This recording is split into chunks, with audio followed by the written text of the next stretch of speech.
오늘은 사도행전 20장 17절에서 27절에 있는 말씀을 가지고 사도행전 강의 61번째 사명자의 고백이라는 제목으로 말씀을 함께 나누기 원합니다. 먼저 말씀을 공독하겠습니다. 바울의 밀레도에서 사람을 에베소서로 보내어 교회 장로들을 청하니 오매 그들에게 말하되 아시아에 들어온 첫날부터 지금까지 내가 항상 여러분 가운데서 어떻게 행하였는지를 여러분도 아는 바니 곧 모든 겸손과 눈물이며 유대인의 관계로 말미암아 당한 시험을 참고 주를 섬긴 것과 유익한 것은 무엇이든지 공중 앞에서 각 집에서나 거리낌 없이 여러분에게 전하여 가르치고 유대인과 헬라인에게 하나님께 대한 회개와 우리 주 예수 그리스도에 대한 믿음을 증언한 것이라. 보라, 이제 나는 성령에 매여 예루살렘으로 가는데 거기서 무슨 일을 당하는지 알지 못하노라. 오직 성령이 각성에서 내게 증언하여 결박과 혼란이 나를 기다린다 하시나 내가 달려갈 길과 주 예수께 받은 사명 곧 하나님의 은혜의 복음을 증언하는 일을 마치려 하면은 나의 생명을 조금도 귀한 것으로 여기지 아니하노라. 보라, 내가 여러분 중에 왕래하여 하나님의 나라를 전파하였으나 이제는 여러분이 다 내 얼굴을 다시 보지 못할 줄을 아노라. 그러므로 오늘 여러분에게 증언하거니와 모든 사람의 피에 대하여 내가 깨끗하니 이는 내가 꺼리끼지 않고 하나님의 뜻을 다 여러분에게 전했습니다. 아멘. 기도하겠습니다. 오늘 에베소 교회에서 장로들을 청하여 자신의 유언처럼 남기는 바울의 고백을 통해서 우리는 사명자가 고백해야 될 맨 마지막 고백이 무엇인지를 다시 한번 생각하게 합니다. 우리가 세상을 살면서 사람은 누구나 다 마지막이 있습니다. 그 마지막에 내가 남길 말이 무엇인지를 돌아보게 하시고 우리가 사명자로서 어떤 말을 남길 것인지를 다시 한번 생각할 수 있는 시간 되게 하여 주옵소서. 감사드리며 예수님의 이름으로 간절히 기도하옵나이다. 아멘. 사람이 세상을 살아갈 때 아무 이유나 목적 없이 살아가는 사람은 아무도 없습니다. 그래서 지금 내가 하고 있는 일들이나 내가 하려고 하는 일들이나 또 새롭게 시작하는 모든 일들에는 목적이 있기 때문에 그 일을 하려고 하는 것이고 그 목적을 통해서 내가 이루고자 하는 꿈이 있기 때문에 그 일에 대해서 내가 에너지와 시간과 많은 것들을 쏟아붓는 것이 아닐까 생각을 합니다. 많은 부모님들이 가족을 위해서 살고 있습니다. 돈을 벌고 또 여러 가지 많은 일을 하고 그러면서 아이들을 위해서 최선을 다해서 아이를 양육을 합니다. 그런데 정말로 내가 그 하는 일에 대해서 마지막에 정말 이것이 잘했다라는 의견이나 어떤 의미를 부여받을 수 있어야 되는데 결국에는 사실은 가족들을 위해서 수고하고 애썼지만 많은 부모님들이 그에 대한 노고나 감사의 고백이나 그것을 인정받지 못하고 오히려 자녀들에게 버려지는 모습들을 우리는 너무나 수없이 많이 보게 됩니다. 그래서 결국 그렇게 버려진 노인들에게서 나오는 한숨과 한탄은 내가 이런 일을 당하려고 이런 일 때문에 내가 그렇게 열심히 살았는지 하는 후회와 자책하는 경우를 많이 보게 됩니다. 특히 돈을 많이 벌었지만 그 돈을 재산을 이제는 자녀들이 다 빼앗아가고 부모는 시설에 맡겨진 상황에서는 부모는 거기에 대한 원망과 정말 저주와 또 여러 가지 많은 정신적인 고통을 고백하는 것을 우리는 수없이 많이 보게 됩니다. 무엇을 위해서 살았을까? 왜 그렇게 열심히 살았을까? 정말 우리가 사는 것이 이유가 단지 세상적인 것이라면 우리의 삶은 너무 허무한 것으로 끝나가는 것을 많이 보게 되죠. 수많은 사람들이 세상적인 노력과 또 여러 가지 많은 가치를 의미를 부여하면서 살아가지만 마지막에 남는 것은 모래와 같이 내 손에 아무것도 남지 않는 것을 보게 됩니다. 그래서 사명은 사실은 주님이 원하시는 사명을 위해 살아갈 때 그것이 의미가 있는 것이지 내가 사명자라고 하면서 내가 원하고 바라는 인간적이고 세상적인 꿈을 위해 살아간다고 한다면 우리는 우리가 가고 있는 그 사명과 그 길이 하나님의 것과는 상관이 없는 것으로 가는 것을 많이 보게 됩니다. 그래서 고린도서 13장에 이런 말씀이 있습니다. 자기 몸을 불살에 내어줄지라도 사랑이 없으면 아무것도 아니다. 목숨을 내어주더라도 그것이 소용 있는 일을 내면 사랑이 있어야 된다는 것을 말하고 있죠. 근데 정말로 우리가 매 순간마다 이렇게 정말 최선을 다해 살고 있는데 과연 우리는 이 일에 대해서 가치가 있고 거기에 대한 큰 사랑이 우리에게 있는지를 돌아보기 원합니다. 사람이 결국에는 하나님의 부르심을 받게 되고 죽음을 앞에 뒀을 때 그렇다면 사명자가 해야 될 마지막 고백이 무엇일까? 저는 오늘 본문에 바울이 그 고백을 하고 있다고 생각을 합니다. 그런데 저와 여러분은 과연 어떤 고백을 할까요? 마지막에 죽는 그 순간에, 내 삶이 멈추어지는 그 순간에 내가 하나님 앞에 고백할 수 있는 고백이 무엇인지를 오늘 본문을 통해서 한번 살펴보기 원합니다. 사실은 바울은 이곳까지 오기 전까지 사실 성령의 지시로 말미암아 수많은 예언들을 많이 들었습니다. 근데 그 마지막의 결론은 뭐냐면 죽는다는 것입니다. 그것도 쉽게 편하게 죽는 것이 아니라 온갖 고난과 핍박과 여러 가지 어려움을 당하면서 순교의 자리에 오르게 된다고 얘기를 들었던 것입니다. 그래서 지난주에 우리가 살펴봤던 것처럼 바울은 드로아에서 아소까지 40마일에 이르는 먼 길을 혼자 걸으면서 하나님 앞에 내가 서 있음을 고백하고 그 광야 안에서 하나님과 만나는 시간을 가졌던 것을 오늘 보게 되었습니다. 그리고 아소에서 일행과 다시 합류한 바울이 배를 타고 여러 도시를 거쳐왔지만 결국은 그 모든 것들을 다 지나가고, 특히 에베소는 3년이나 목회했던 현장이었지만 그것도 지나가면서 오순절이 다가오기 전에 예루살렘에 들어오고자 하는 그 목적을 갖고서 예루살렘에 빠른 걸음을 하게 됩니다. 그래서 17절에 밀레도에 들어갔을 때 13, 17절에 이렇게 말하죠. 바울이 밀레도에서 사람을 에베소로 보내어 교회 장로들을 청했다고 말합니다. 바울은 밀레도에 도착하면서 에베소에 사람을 보냅니다. 30마일이 북쪽으로 떨어진 에베소에 보내서 장로들을 밀레도까지 오게 하죠. 자기가 들어가게 되면 시간도 많이 걸리지만 더시로 나오려고 하면, 근데 어쨌든 간에 그곳에서 그 장로들을 불러서 자기가 마지막 당부의 말을 하기 위해서 바울은 이렇게 장로들을 초청을 하게 됩니다. 그리고 사실은 아시아를 떠나면 바울이 앞으로 자신을 대신해서 에베소와 소아시아의 그리스도인을 책임져 줄 사람들은 장로들밖에 없었다는 것을 알았기 때문에 이 장로들은 지금의 장로와는 좀 다른 개념일 것입니다. 오히려 목회자에 가까운 역할을 했던 것이었기 때문에 그들에게 그리스도인들을 잘 보살펴 달라고 마지막 당부하기 위해서 그들을 불렀습니다. 즉, 그래서 오늘 본문에 있는 이 본문의 내용이 바울의 고별 설교라고 해도 과언이 아닐 것입니다. 바울의 사도행전 속에서 마지막 유언인 셈입니다. 근데 놀랍게도 사실은 이 설교에 대한 내용이었지만 이 본문이 우리에게 남기는 의미는 대단히 크다고 볼 수가 있습니다. 그게 불렀던 에베소 장로들이 왔습니다. 18절 보니까 오매 그들에게 말하되 아시아에 들어온 첫날부터 지금까지 내가 항상 여러분 가운데서 어떻게 해야 하는지를 여러분도 아는 바라. 그리고 19절에 곧 모든 겸손과 눈물이며 유대인의 관계로 말미암아 다간 시험을 참고 주를 섬긴 것과 하면서 장로들이 당신이 나를 알지 않냐, 내가 지금까지 여기 와서 했던 모든 일들, 그리고 이 안에서 일어났던 모든 상황들을 당신 다 알기 때문에 이것을 통해서 내가 당신들에게 정말로 이제는 내가 어떤 삶을 살았는지를 말해주고자 한다라고 얘기합니다. 여기서 보면은 유대인들의 온갖 모함으로 인한 시련에 불구하고 이 바울이 했던 것은 뭐냐면 모든 겸손과 눈물로 주님을 섬긴 것이었다 얘기합니다. 그러니까 바울은 그 사역에 있어서 이 겸손과 눈물을 빼고서는 사실 어떤 것도 할 수 없었다는 것이죠. 바울은 아시아에 머무는 동안에 3년 동안에 에베소에 머물렀지만 온갖 시련과 또 어려움에도 불구하고 주님의 종으로서 지내야 될 자세를 이 장로들에게 이미 확인했다는 것입니다. 그래서 그가 했던 모든 시간 동안에 했던 것은 딱 두 가지, 겸손과 눈물로서 사역을 했기 때문에 이 사역의 열매가 이렇게 많이 맺을 수 있었다고 얘기하죠. 그 다음 20절에 유익한 것은 무엇이든지 공중 앞에서나 각 집에서 꺼리낌 없이 여러분에게 전하여 가르치고 얘기하는 것은 바울이 공개적으로든 개인적으로든 이제 더 꺼리기 없다는 것입니다. 혹시 이런 말을 하다가 손해를 입지 않을까, 불이익을 당하지 않을까, 해코지 당하지 않을까 신경 쓰지 않고 오로지 주의 가르침만을 가르치기에 열심에 대해서 최선을 다했다고 말하고 있습니다. 에베소는 우리가 알다시피 아담의 여신과 아담의 신전이 절대적 영향을 행사하는 우상의 도시였습니다. 환락과 여러 파티와 광란의 도시였던 동시대 상업의 중심지였습니다.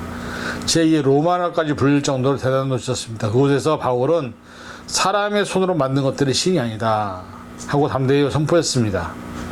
그리고 에베소 사람들은 천이나 은이나 금 같은 돌 같은 것들을 노예로 살도록 그런 헛된 것을 섬김을 주어가도록 방치해줄 수 없었기 때문에 그 안타깝게 선포했지만은 사실은 그것은 자신의 생명까지 내걸어야 되는 위험한 도박이었던 것입니다. 실제로 바울은 이 일로 인해서 지난번에 우리가 말씀드렸던 것처럼 도메드리오라는 사람의 선동으로 폭동이 일어나서 어려움을 겪기도 했지만 어쨌든 간에 바울이 했던 것은 뭐냐면 21절에 보니까 이렇게 얘기하죠. 유대인과 헬라인에게 하나님께 대한 회개와 우리 주 예수 그리스도께 대한 믿음을 증언한 것이라. 유대인과 헬라인들에게 나는 그들에게 꼭 필요한 메시지라는 것을 확신했고 그것이 주님이 원하시는 것을 알았기에 조금도 꺼리낌 없이 내가 말씀을 선포할 수 있었다라고 에베소 장로들에게 확인하고 있습니다. 그 유대인들에게 회개하고 자신이 못 박아 죽인 예수를 믿으라고 전하는 것은 굉장한 어려운 일이었지만 예수를 죽였는데 왜 바울을 못 죽이겠습니까? 그럼에도 불구하고 바울은 곳곳마다 너희가 예수를 죽였다, 너희가 메시아를 죽였다라고 얘기했다는 것입니다. 온갖 신들을 숭배하는 정말 자신이 존재하던 그 문화 속에서 유일하신 하나님이 천지 창조의 하나님을 믿어라 하고 전하는 것은 쉬운 일이 아니었던 것입니다. 특히 너희의 신앙이 틀렸다, 회개하라, 천국이 가까웠느니라고 얘기하는 것은요 정말로 너무나 아무나 할 수 없는 일이었다는 것이죠. 바울은 가가는 곳곳마다 바울을 박해하는 유대인들에게 많은 헬라 사람들이 동조하는 것은 그런 이유였습니다. 하지만 바울은 유대인들과 헬라인들에게 그들의 잘못된 믿음을 회개하고 십자가에 달리신 부활하신 예수를 통해서 돌아서라고 담대히 선포했던 것이죠. 사실은 바울이 첫날부터 지금까지 했던 사역의 모든 과정은 여기에 한 문장으로 상속되어 있습니다. 예수님이 이 땅에 구원자로 오셨다. 그리고 그 구원자이신 예수님이 우리의 죄를 위해서 십자가에서 죽으셨다. 그리고 그분은 부활하셨다. 그분을 믿을 때 우리는 하나님의 자녀가 되는 구원을 받게 된다고 얘기하고 있는 것입니다. 바울은 여기서 어떤 것도 떠나지 않았습니다. 어떤 것도 벗어나지 않았습니다. 주님의 종으로 살면서 그 일 외에는, 그 사역 외에는 어떤 것도 다른 이야기를 하지 않았다는 것이죠. 바울이 온갖 시련과 도전 속에서도 그리스도인으로서 주님의 종으로서 조심을 잃지 않고 주님을 섬기며 복음을 전한 것은 에베소 사람들에게 유익한 것이라면 꺼리낌 없이 가르쳐야 된다고 얘기했던 것입니다. 자기가 해를 당할 수 있는데 그런 일을 한다는 것, 그런 말을 한다는 것은 쉬운 일이 아니죠. 그 말을 했을 때 그로 인해서 생기는 수많은 어려움과 수많은 고난과 핍박이 있다는 것을 알면서도 그 말을 한다는 것은 여러분 같으면 얼마나 하겠습니까? 내가 이 말을 했을 때 이 말을 듣는 사람들이 나를 향해서 화살을 던지고 돌을 던진다고 얘기할 때 과연 그 말을 그 사람들 앞에서 자신있게 할 수 있겠냐는 것입니다. 바울은 그런 사역자였습니다. 복음의 사역자. 그래서 사실 많은 사람들이 이 사람을 말리기도 합니다. 뭐하러 그렇게 힘들게 사냐, 뭐하러 그렇게 어렵게 사냐라고 말이죠. 바울을 사랑했던 사람들은 아마 그렇게까지 해야겠냐라고 말릴 수 있었을지도 모릅니다. 그런데 바울은 그런들의 마음을 절대 듣지 않았습니다. 예수님이 나를 위해 죽으셨기 때문에 나도 십자가에서 죽는 것이, 순교를 당하는 것이 당연하다고 생각을 했죠. 그래서 사실은 예수님 그 한 사람 때문에 변화된 바울의 모습에서 우리는 어떤 존재를 보아야 되냐면, 우리는 과연 현재 변화되어 있는가, 우리는 예수님으로 인해서 변화된 삶을 살고 있는가를 돌아보아야 한다는 것입니다. 예수님 때문에 바울이 그렇게 변화됐는데 저와 여러분이 예수님 때문에 구원받았음에도 불구하고 아직도 변화되지 못한 삶을 살고 있다고 한다면 우리는 아직까지도 돌아서지 않은 죄에 얽매여 있는, 옛 습관에 붙잡혀 있는 죄된 인간으로 살고 있는 새 사람이 아니라는 것을 우리 스스로가 증거하는 것이라고 말할 수 있겠습니다. 당시 이 당시의 바울은요, 건강한 청년이 아니었습니다. 벌써 50대 중반에 들어선 노년기에 접어든 시기였습니다. 매도 많이 맞았고 파산도 여러 번 당하면서 몸이 정상이 아닌 상황이었습니다.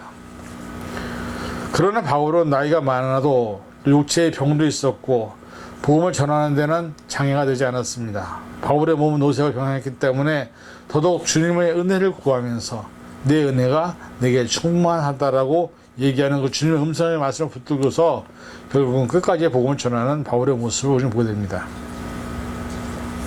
바울은 에베소 장로들에게 고백 설교를 하면서 내가 어떻게 살아왔는지 여러분 다 암십니다라고 얘기합니다. 여러분이 나를 보고 겪어서 아는 대로 바울이 저렇게 훌륭한 삶을 행하는데 그치지 말고 여러분들도 나처럼 복음의 증인으로 사십시오라고 얘기하죠. 그래서 내가 예수 그리스도를 본받아 살아왔던 것처럼 여러분도 예수 그리스도를 본받아 살아십시오. 그러면 여러분들의 제자들이, 여러분들의 가족들이 예수님을 본받아 살게 될 것이라고 얘기하고 있습니다. 그리고 20일 이렇게 고백하죠. 이제 나는 성령에 매여 예루살렘에 갔는데 거기서 무슨 일을 당할지 알지 못하노라. 물론 이렇게 얘기했지만 바울은 다 알고 있었습니다. 예루살렘에 가게 되면 내가 어떤 일을 당하게 될 것인지를. 사실은 23절에 이렇게 고백하죠. 오직 성령이 각 성에서 내게 증언하여 결박과 환란이 나를 기다린다 했다라고 고백하죠. 그러니까 예루살렘에 가면 자기는 결박과 환란이 온다는 것을 알았습니다. 사실 우리가 인생을 살면서 내 미래에 좋지 않은 일이 있을 걸 알면서 그 길을 걸어간다는 것이 과연 쉬울까요? 그래서 저는 사실 개인적으로는 우리가 우리의 미래를 모르는 것이 더 행복한 것이 아닌가 생각이 됩니다. 왜냐하면 모르기 때문에 가는 것이지, 만약에 내 미래의 상황에 대해서 모든 것을 다 안다고 한다면 과연 그것이 좋은 일만 있다면 얼마나 좋겠습니까? 그런데 사람이 살다 보면 좋은 일만 있는 게 아니라 나쁜 일도 있을 수 있고 내가 원하지 않는 길도 갈 수 있게 되는데 그 길을 가야만 된다고 한다면 과연 저와 여러분들은 그 길을 갈 수 있을까요? 근데 바울은 알았습니다. 내가 예루살렘을 가면 결박과 기근이 나를 기다리고 있을 것이다.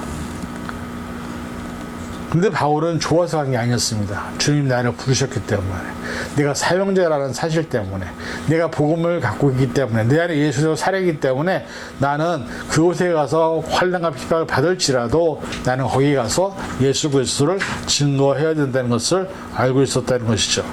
그래서 그 길에 가는 바울의 마음속에서는 대단히 두려움이 있었을 것이고 어려움도 있을 것이겠지만 그럼에도 불구하고 바울이 이렇게 고백하죠. 내가 달려갈 길과 주 예수께 받은 사명, 그 하나님의 은혜의 복음을 증언하는 일을 마치려면은 나의 생명은 조금 더 귀한 것을 여기지 아니하노라.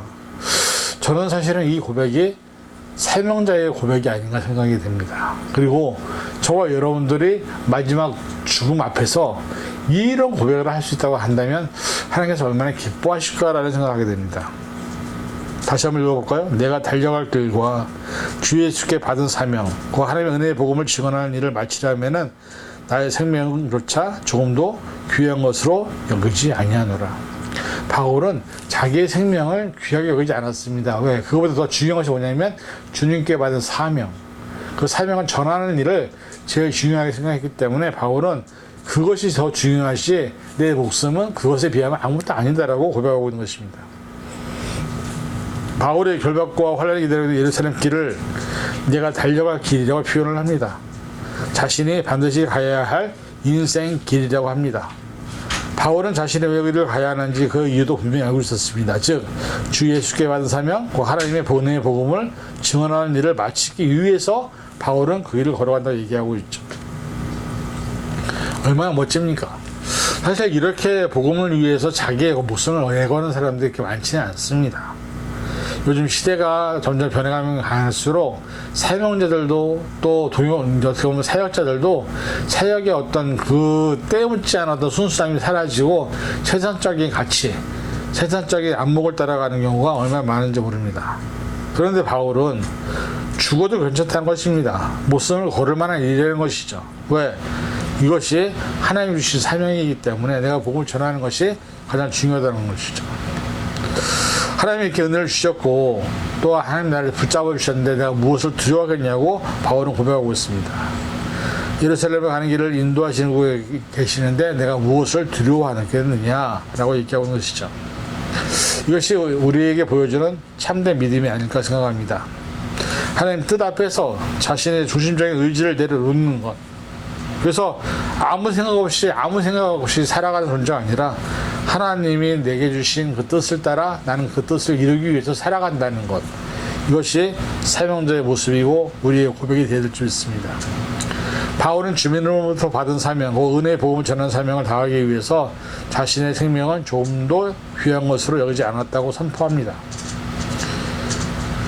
생명을 귀한 것을 여기지 않겠다는 말은 생명을 아무렇게나 취급하겠다는 말이 아닙니다. 이 세상 그 어떤 것도 주님의 부름 앞에서 주님이 주신 사명보다 귀하지 않다는 것. 그래서 바울은 에베소 장로들 앞에 두고서 자신이 예루살렘을 갈 때 결국은 그 길을 가기 위해서 나는 가니까 당신들은 나를 위해서 기도해 주라고 얘기하고 있습니다. 당시 에베소는 지금 터키 당시 소아시아에서 가장 큰 도시였습니다. 교통과 상업의 중심지였고 환락의 도시이기도 했지만 모든 것의 중심지였습니다. 근데 이곳에서 정말로 여러 가지 많은 우상이 있는 이곳에서 에베소 장로들의 입장에서 보면 사실은 바울을 말리고 싶었었던 마음도 있었을 것입니다. 그렇게 힘들고 생명을 거는 길을 가는데 말리고 싶지 않겠습니까? 자신들이 사랑하고 존경하는 리더자인데. 그런데 그가 선택한 길이 부귀영화가 아니라 세상의 평화가 아니라 성공이 아니라 돈을 버는 것이 아니라 하나님의 사명을 받은 길을 걸어가는 것을 알기 때문에 에베소에 왔던 장로들은 바울을 위해서 기도를 해주게 되는 것입니다. 그리고 인정해주게 되는 것이죠. 그리고 25절에 이렇게 얘기하죠. 보라, 내가 여러분 중에 왕래하며 하나님의 나라를 전파했으나 나는 이제는 여러분이 다 내 얼굴을 다시 보지 못할 줄 아노라. 바울도 안다는 것이죠. 이제 예루살렘에 가면 자기는 더 이상 살아갈 수 없다는 것을. 바울이 이렇게 고백하고 있는 것은 사실 어떻게 보면 내가 이제 당신과 있는 이 시간이 마지막이다. 이 마지막 시간 동안에 난 당신에게 부탁한다. 소아시아에 있는 사람들과 교회와 에베소에 있는 모든 성도들을 잘 치료해달라. 그리고 그들의 믿음을 잘 선전시켜달라. 바울이 어떤 마음으로 이런 고백을 했을까요? 사실은 바울은 죽음을 이미 예측하고 있었습니다. 바울은 에베소 장로들과 헤어지게 되면 다시는 못 보는 것을 알았습니다. 그럼에도 불구하고 그의 마음에는 당신들을 믿는다. 당신들이 교회를 성장시키고 부흥시킬 것을 나는 믿는다. 그래서 사실은 우리가 다시 못 만나지만 우리가 천국에서 다시 만나자고 바울은 에베소 장로들에게 이야기를 하고 있는 것입니다. 바울의 이런 모습을 보면서 저는 생각하게 됩니다. 우리는 어떻게 살고 있는가? 우리는 무엇을 위해 살고 있는가? 우리는 지금 어떤 것을 위해서 최선을 다해 살고 있는가? 이 질문에 대해서 저도 제 자신이 부끄러움을 많이 느끼게 됩니다.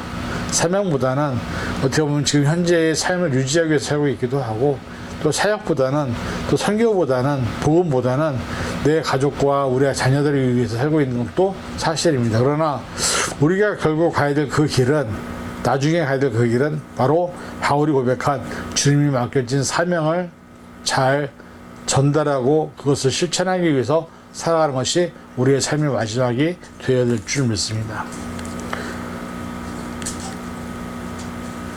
오늘 우리가 세상을 살아가면서 물론 다 바울이 될 수는 없습니다. 그러나 한 가지 우리가 생각해야 될 것은 바울과 같은 믿음을 가져야 한다는 것입니다. 저와 여러분들이 사명자로 사역자로 부름받았을 때는 우리에게 맡겨진 사명이 있습니다. 바울과 같지는 않겠죠. 우리가 유럽을 전체를 다니면서 교회를 세우라고 한 것도 아니고 아시아를 다니면서 교회를 세우라고 한 것도 아닙니다. 우리에게 주신 사명은 우리 주변에 있는 죽어가는 영혼들을 예수님께로 인도하라고 우리를 부르셨습니다. 그 영혼이 누구든 간에 어떤 존재든 간에 우리는 그들을 위해서 복음을 증거하고 예수를 증거하고 하나님을 알려야 될 사명이 있다는 것을 깨달으시기 바랍니다. 저와 여러분들이 너무나 어떻게 보면 소극적으로 살고 있을지도 모르고 복음과 상관없이 살고 있을지도 모릅니다. 그러나 하나님이 보시기는 마지막 순간에 우리가 해야 될 고백은 뭐냐면 내가 하나님을 위해서 최선을 다했습니다. 내가 하나님 앞에 서 있는 것이 부끄럽지 않음을 고백한다고 할 수 있는 고백이 우리의 입술에서 나올 때 우리의 삶에 대한 보상과 축복이 있지 않을까요? 오늘 우리는 한 가지 기억해야 합니다. 우리는 언제든지 하나님이 부르시면 하나님 앞에 서게 된다는 사실. 그 사실 앞에서 우리의 마지막 고백이 어떤 고백이 되는지를 한번 생각해 보시고 저와 여러분들이 해야 될 마지막 사명자의 고백, 내가 달려갈 길을 다 가고 하나님의 은혜의 복음을 전하는 일을 마치려 하면은 조금도 생명을 아끼지 아니한다는 이 바울의 고백이 저와 여러분의 고백이 되기를 주님의 이름으로 간절히 축원을 드립니다. 기도하겠습니다. 사랑하는 주님, 우리는 연약합니다. 우리는 부족합니다. 우리가 바울과 같이 살 수는 없지만 바울은 자신의 죽음 앞에서 그 길이 죽음의 길을 가는 것을 알면서도 남겨진 사람들을 위해서 치리를 부탁하고 그들의 믿음의 영적 성장을 부탁하고 끝까지 자신이 맡겨진 사명을 감당하는 사명자의 마지막 고백을 우리는 보게 됩니다. 우리도 연약하지만 우리도 그런 고백을 할 수 있게 도와주셔서 우리의 삶에서 조금이라도 하나님의 사랑을, 조금이라도 예수의 복음을, 조금이라도 맡겨진 사명을 잘 감당할 수 있는 주의 선한 일꾼들 낼 수 있도록 붙잡아 주시옵소서. 감사드리며 예수님의 이름으로 간절히 기도하옵나이다. 아멘.